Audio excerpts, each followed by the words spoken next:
Tenakato. My name is Nicholas Hoa. I am a student here at the University of Auckland in New Zealand. I've written a farewell speech for the Grand Chief on behalf of my people from the Upper Nebulia of Tamil Nebulia district in Western Islands province, especially the Poika, Palme and the Komka tribes. Over the last 2 weeks, Papua New Guinea has been mourning the death of our Grand Chief, Sir Michael Thomas Somare. I learned early on in primary school that a man named Michael Somare brought Papua New Guinea to independence, but as I grew older, I began to understand that he came from a simple beginning, but he and our founding fathers shared one vision of our land. That vision was for Papua New Guinea to be a free, independent, sovereign state, that the future sons and daughters of Papua New Guinea do not have to fight or shed blood for their freedom. I say this because if you look across the world, in many countries, hundreds of countries have gone to war and have lost millions of lives fighting for independence and freedom from imperialism. Thanks to this vision shared by our founding fathers, we are here.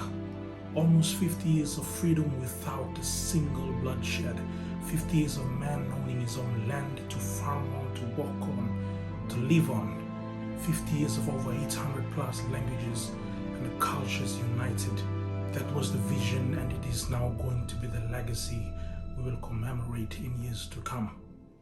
Over the last 2 weeks, as I sat and scrolled through my social media feed, I learned more about the Grand Chief.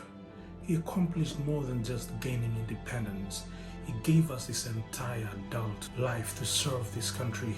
He didn't just bring us food and wood from the forest. He chopped the wood, he stacked it up, and he built a fire that we can all benefit from. An excellent example of this. I come from a place that would have otherwise been isolated from the rest of Western Islands province and perhaps the country.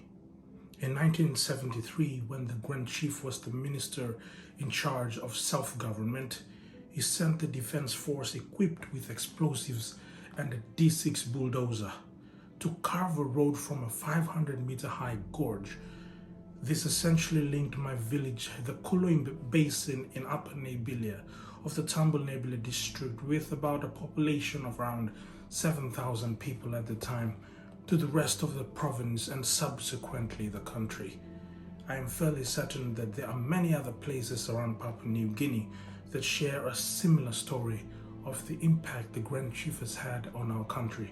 As a second generation of the Poika and Palme tribes, my people and I have benefited greatly from his life of service. On behalf of the people of Poika and Palme tribes, we send our deepest condolences and monumental gratitude to the Grand Chief and his family. His legacy and what he has done for our communities and the country will live on for generations to come. May the Grand Chief rest in eternal peace.